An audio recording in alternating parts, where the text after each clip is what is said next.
काय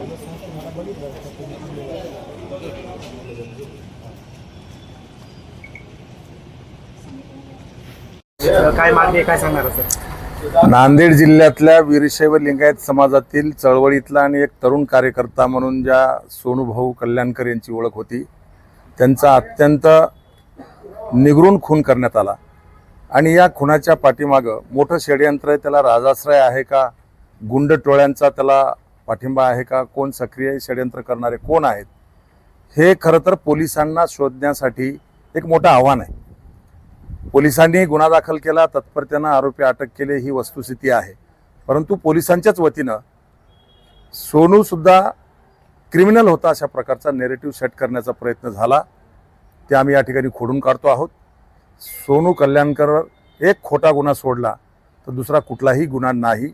तो अत्यंत समाज उपयोगी उपक्रम राबवणारा एक तरुण कार्यकर्ता होता. आणि म्हणून अशा प्रकारे प्रेम प्रकरणाचा कट मनात धरून निगरून खून करणं हे लोकशाहीला आणि डॉक्टर बाबासाहेब आंबेडकरांच्या घटनेला अभिप्रेत नाही. अशा प्रकारचा निगरून खून हा एकच नाही, म्हातारी मेल्याचं दुःख नाही, काळ सोकावू नये म्हणून आम्ही नांदेड जिल्ह्यातून सर्वच प्रमुख मंडळी, वीरशैव लिंगायत समाजातील सगळ्या संघटना, राजकीय पक्ष, सगळे प्रमुख मंडळी आज चिंतन बैठक विसावा हॉटेलला घेतली. आणि त्यानंतर आम्ही एक निर्णय केला की सोनूच्या आत्म्याला शांती तर मिळेलच, कारण ते आपल्या हातात नाही, ते देवाच्या हातात आहे. परंतु पोलिसांनी पोलिसांचं काम केलं पाहिजे आणि फास्ट ट्रॅक कोर्टामध्ये ही केस चालवली पाहिजे. विशेष सरकारी वकील म्हणून नियुक्ती केली पाहिजे आणि या आरोपींना फाशीची शिक्षा कशी होईल यासाठी ही केस भक्कमपणे उभा करण्यासाठी पोलिसांनी काम करावं. नाहीतर आम्हाला रस्त्यावर उतरून आंदोलन छेडावं लागेल अशी भूमिका आज आम्ही घेतलेली आहे. आजच्या क्षणापर्यंत तरी पोलीस योग्य दिशेने तपास करत आहेत.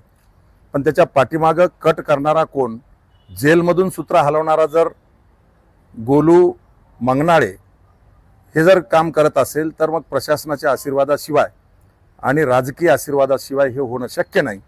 ते सगळी कट शोधून काढा. आणि 72 तासामध्ये 5-5 खुनं नांदेडमध्ये पडत आहेत. ही काही नांदेडसाठी आणि पोलीस विभागासाठी भूषणावह बाब नाही. आणि म्हणून या केसचा छडा लावा. आरोपीला फाशीची शिक्षा झाली पाहिजे, कल्याणकर कुटुंबाला पोलीस संरक्षण मिळालं पाहिजे आणि ही केस फास्ट ट्रॅकमध्ये विशेष सरकारी वकिलामार्फत चालून सोनूला न्याय दिला पाहिजे अशी आम्ही मागणी करण्यासाठी आज पोलीस अधीक्षकांची भेट घेतली. DIG साहेबांची भेट घ्यायला आम्ही या ठिकाणी आलोत आणि जिल्हाधिकाऱ्यांची भेट आम्ही घेणार आहोत. प्रशासनाला आम्ही हा इशारा देतो आहोत की आपण योग्य दिशेनं काम करा. कायद्याचं राज्य आहे, गुंडांना भीती कायद्याची वाटलीच पाहिजे. त्यासाठी पोलिसांनी काम करावं आणि सोनू कल्याणकरच्या कुटुंबियांना न्याय द्यावा यासाठी आम्ही निवेदन देण्यासाठी या ठिकाणी आलेलो. प्रकारात वारंवार नांदेड शहरामध्ये होतात, जसं UP बिहार सारखं होतं तसं नांदेड शहरामध्ये घटना घडत आहे. कुठेतरी पोलीस प्रशासनावर प्रश्नचिन्ह उपस्थित होताना दिसत आहे. हे खरं आहे. गुंडांना पोलिसांचा धाक असला पाहिजे, कायद्याची भीती वाटली पाहिजे. पण जर 72 तासामध्ये दिवसाढवळ्या 5-5 खून होत असतील तर ती काही पोलीस विभागासाठी सुद्धा भूषणावह बाब नाहीच, किंवा नांदेडकरांसाठी सुद्धा ही भूषणावह बाब नाही. मयत माणूस हा वीरशैव लिंगायत आहे म्हणून इतर जातीचे नेते जर त्याला वेगळ्या अर्थाने घेत असतील आणि त्याचा साधा निषेधाचा शब्द काढत नसतील तर हे सुद्धा लोकशाहीला अभिप्रेत नाही.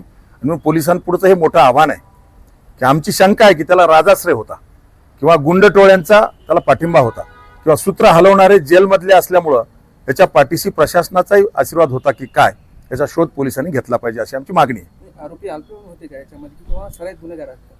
आरोपी सराईत गुन्हेगार आहेत का नाही हा पोलिसाचा भाग आहे, मी बोलणं योग्य नाही. परंतु आरोपींचा हत्यार म्हणून वापर केलेला आहे, सुपारी देऊन खून केलेला आहे आणि अगदी अत्यल्प पैसे देऊन जे मजुरी करणारे लोक आहेत त्यांना मला तर पोलिसांनी सांगितलं की एकाला तर फक्त 17,000 दिलेत, किंवा एक जो गोळीबार होऊन हॉस्पिटलाइज आहे त्याला काय 5-6 लाखाचं कर्ज आहे ते फेडतो म्हणून सांगितलंय. अशा पद्धतीनं जर टूल म्हणून वापर जर केला जात असेल, रिकामं डोकं भूताचं घर, याचा वापर जर मानवी हत्या करण्यासाठी होत असेल तर ते दुर्दैव आहे. पोलिसांनी याचा छडा लावला पाहिजे. कायद्याचा धाक, पोलिसांचा धाक गुंडांना बसला पाहिजे.